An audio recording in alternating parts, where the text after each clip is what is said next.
problem is, though, buyers are now more informed than ever, but they're less confident than they've ever been.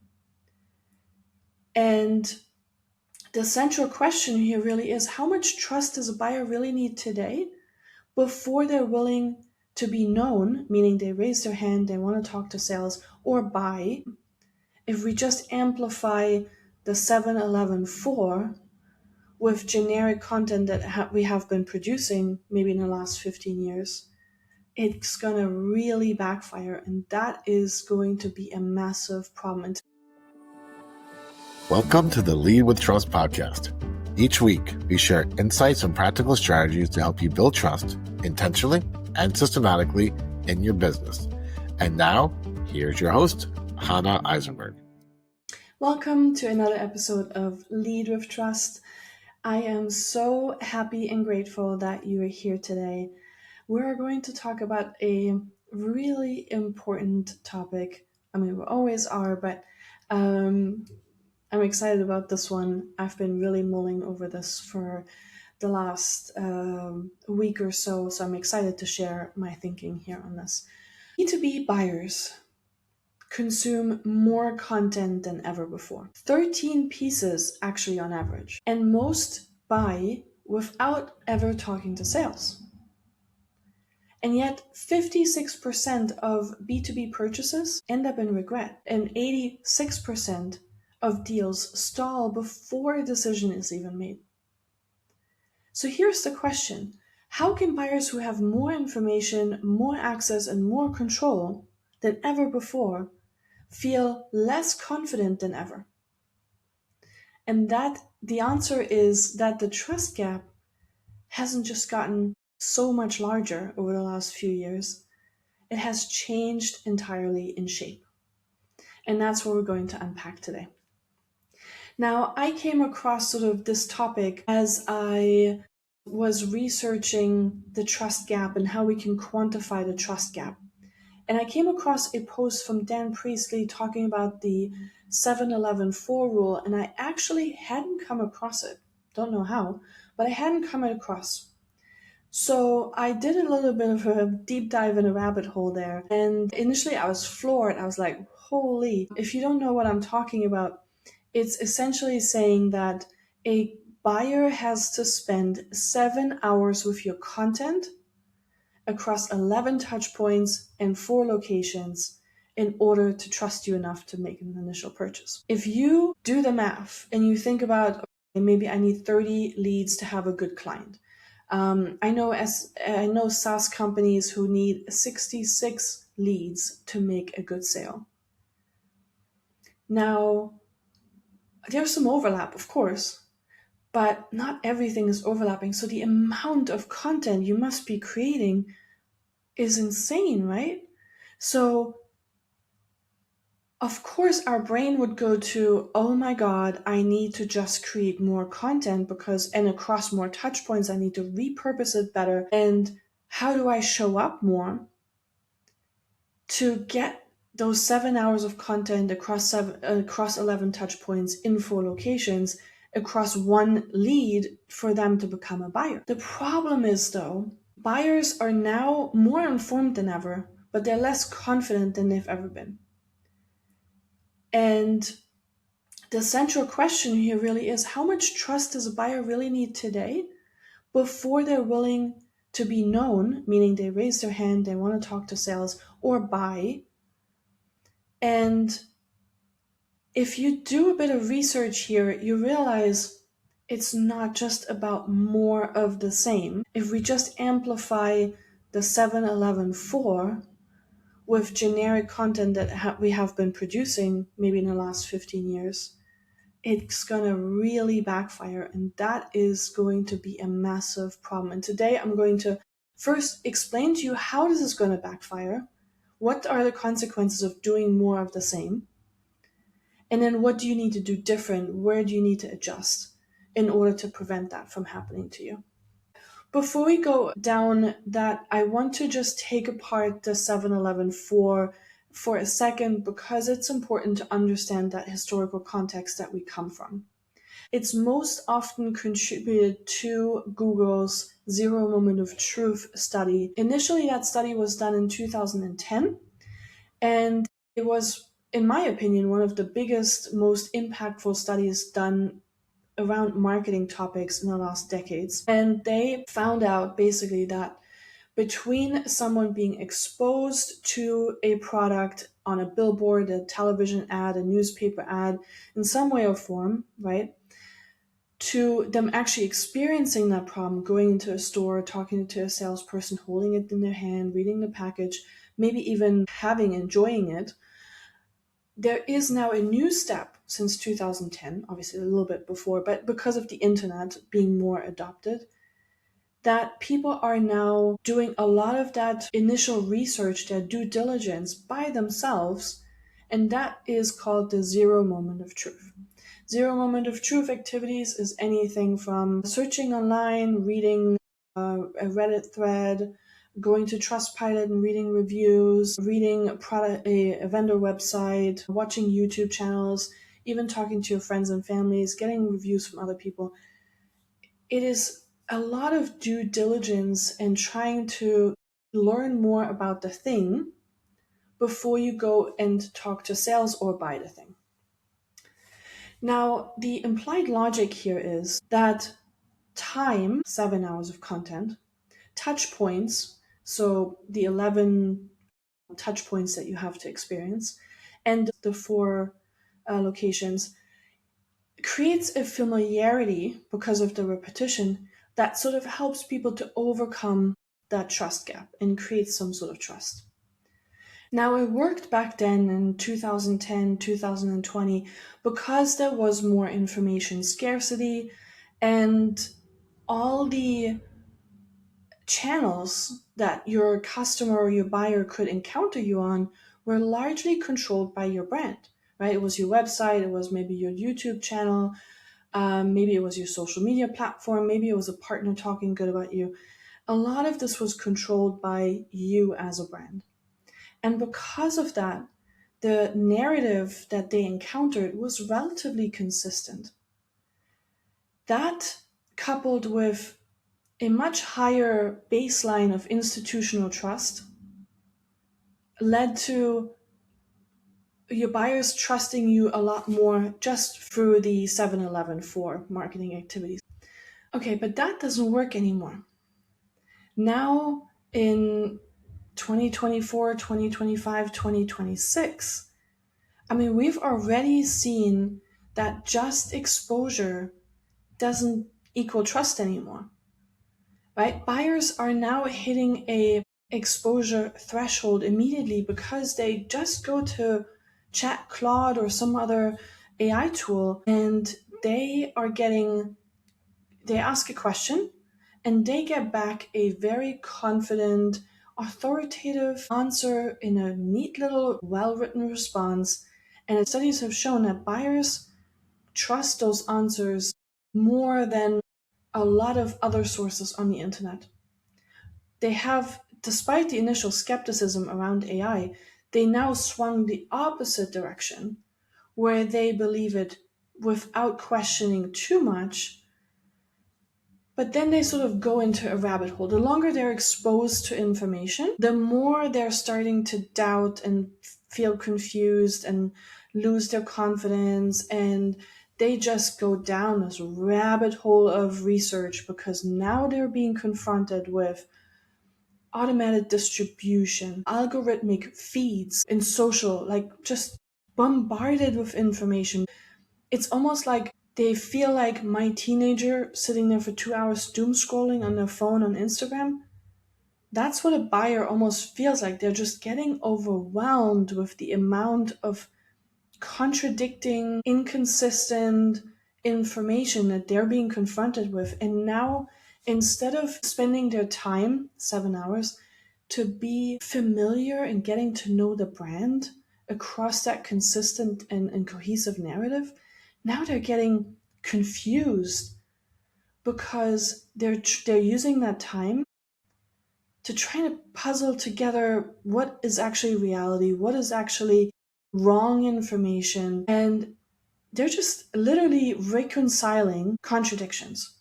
So the buyer is really asking constantly today, which signal should I believe? And the outcome here is not more content, more of the same, more of the, because they're just getting more and more skeptic. They're getting mentally fatigued, and it creates doubt. So I just want you to remember here, more exposure past this sort of threshold is amplifying uncertainty. Does that mean you should create less content? Absolutely not. That means you should create better content. I know you've heard this a lot of times, but I want to qualify today what that sort of means and what you have to do differently to get there. But before we do that, there's one concept I want to introduce you to, because that's sort of the lens we're going to look at that content that you're going to produce or how you show up in the marketplace. And that concept is epistemic trust. Epistemic trust is the capability of an individual to consider the information conveyed to you from someone else and evaluate that information for the relevance to myself. Can I generalize this, etc.?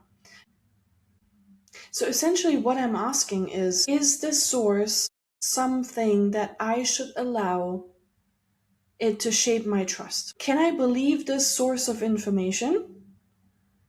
And is this telling the truth? And can I let this shape my belief about X, Y, Z? But the paradox that we keep here in mind is more information to at some point, right? Just throwing on more information is creating less confidence, and doing more marketing of the same is going to backfire because it increases the cognitive load and it prolongs the evaluation a buyer needs to go through in order to feel confident. And that's why we see 80% of the deals stall, because they get caught in that rabbit hole and we're not pulling them out of it in a fashion that is ensuring them enough. Exposure itself cannot solve this problem. In order to actually define what this trust gap now looks like, what we have to do is we have to reframe those three criteria: time, touch points, and locations that make up sort of that exposure. And then I give you two other components that will affect those. So first of all, time. In the old days, 2010, 2020, more time meant more trust. Now, time after a certain threshold means more cognitive effort because I need to make sense of this information. We mentioned the 13 pieces of content that someone is looking at and they want to have this wrap-free experience. But how is that actually going to help them? But that actually leads to a lot of stalled deals and high regret. So the key shift that we need to make is time is a constraint. A buyer is only going to invest a certain amount of time with us before they give up and go somewhere else, or before they try to solve the problem in a different way, or before they go to a competitor who doesn't waste their time as much. So instead of increasing the quantity of time that they spend with us, we need to increase the quality of time. And we need to understand that trust only forms in that productive range, and anything over that is going to do damage. So our responsibility is to shorten the path to clarity and not maximize the time that is being spent. So a bit of a reframe here. Second, touch points. We need to understand that there has been a shift from brand owned to ecosystem touch points, right? Now, most of the touch points that your buyer encounters on their journey to making that purchase decision is not owned by your brand. It's that dark social, it's private conversations with chat, it's community forums and Reddit threads that you're not part of. It's also buying committees and meeting rooms, consolidating all different types of information they found. So you no longer control most of these touch points. Now, you're not even aware of most of these touch points. How do you deal with that? And the problem is because your buyer is encountering a lot of inconsistent and incoherent information across all these touch points, they will punish you for that irrelevant, inconsistent, and generic messaging. Now, that's a problem, right? And we need to figure out, how do we make our message clearer so we enable all the other people in our ecosystem to be more consistent and coherent in talking about us. And that's absolutely something that lies at our door, even though we cannot directly control it. It's our fault in the first place if we're putting out outdated information, if we're having inconsistent messaging, if we're not really clear with our messaging that's easily understood or easily repeatable. People will just say, God knows what about us, and that just helps to confuse our buyers. Okay? The third one is locations. So I just mentioned that a little bit. Buyers are now operating in different locations. So those dark socials, those private communities, those AI tools. And I love how Rand Fishkin put it last week. It's not that neat marketing funnel. It's like our buyers are in a pinball machine, right? They just like get pinballed around and they think they're almost at the bottom, then they get pinged back up and they rattle down a different. But it is a completely spaghetti formed journey that is not that nice linear path anymore. It probably never was that linear, but it was much neater and almost like a math equation at some point. So the implications are clear here. The work that a buyer needs to go through to make that decision is happening invisible and not in your control.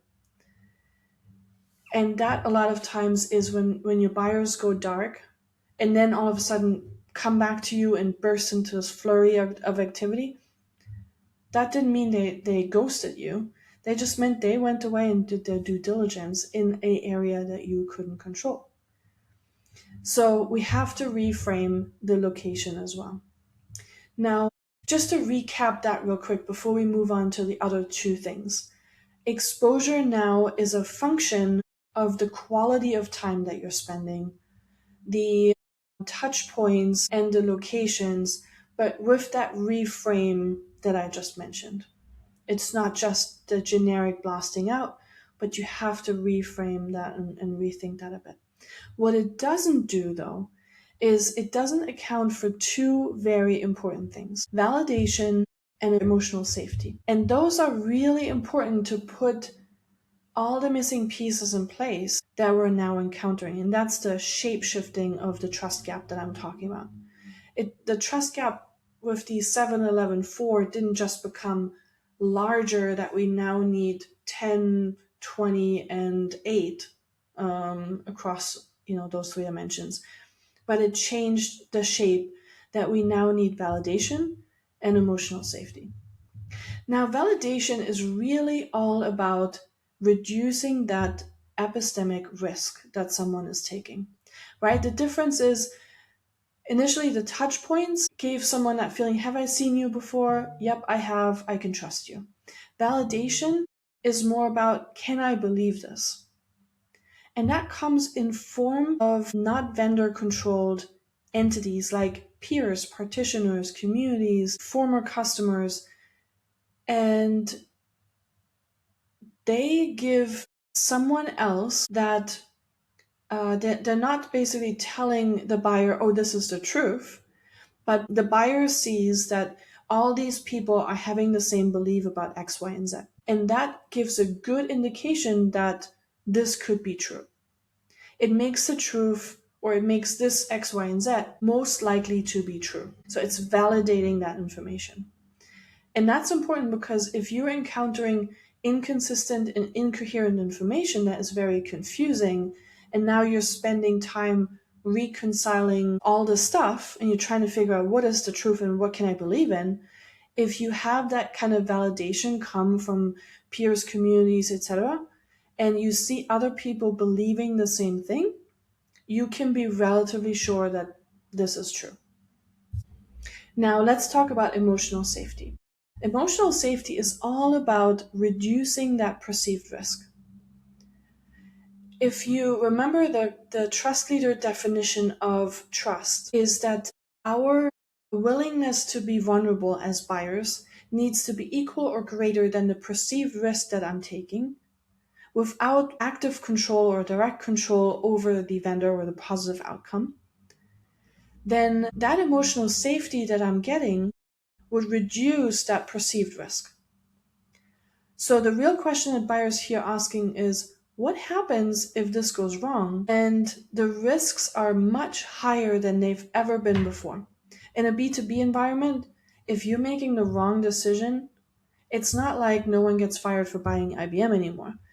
You have your reputation, your professional reputation at stake.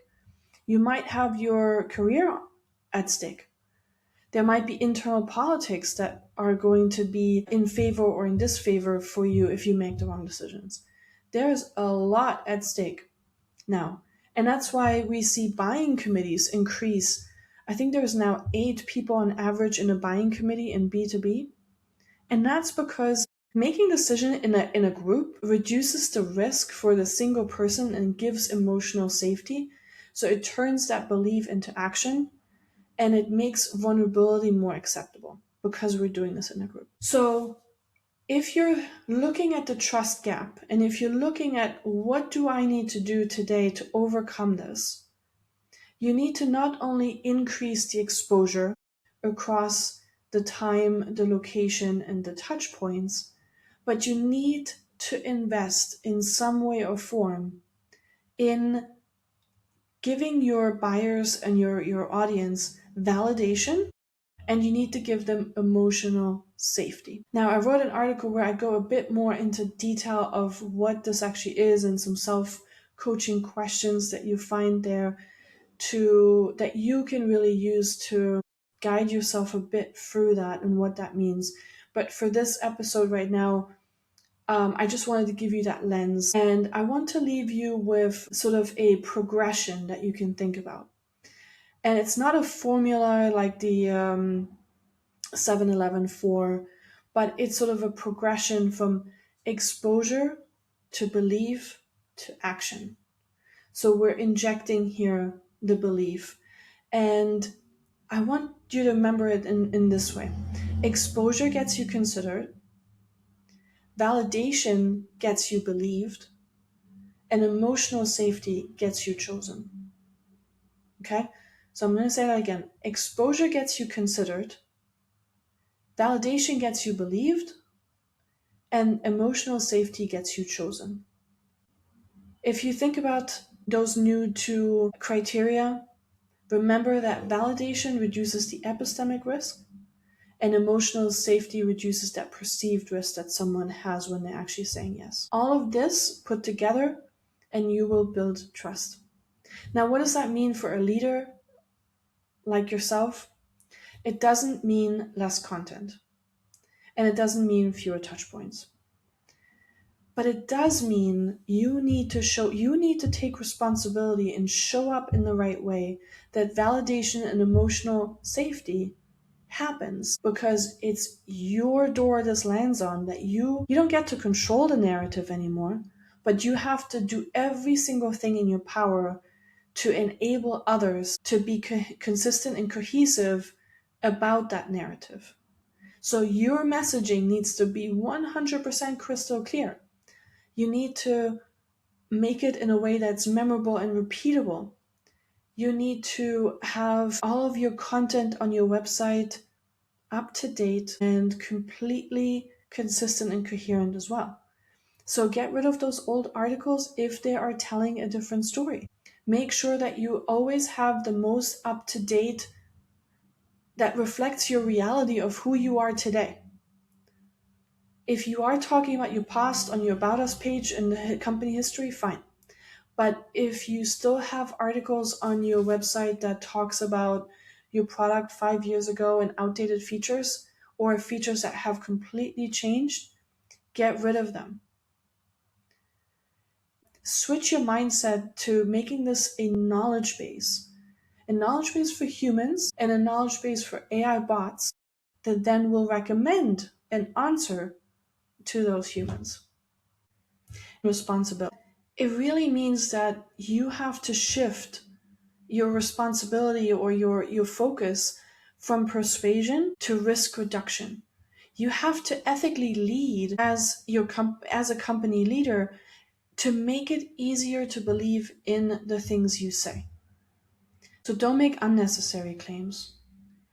Make clearer trade-offs.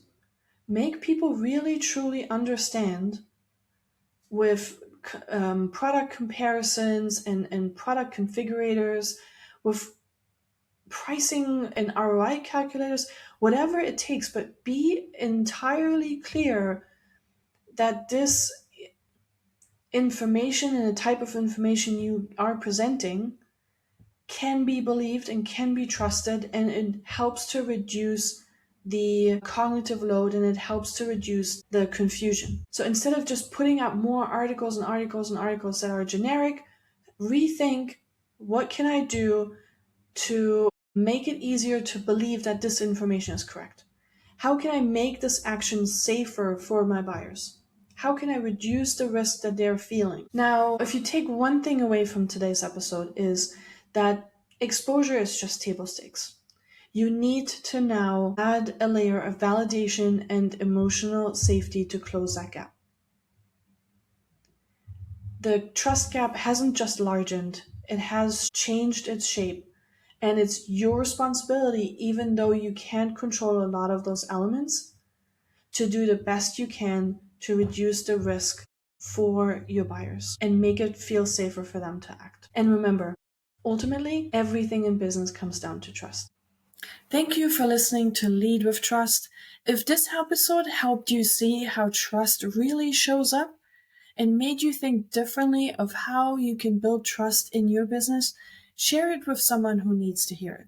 Because trust isn't built by accident, it is built on purpose.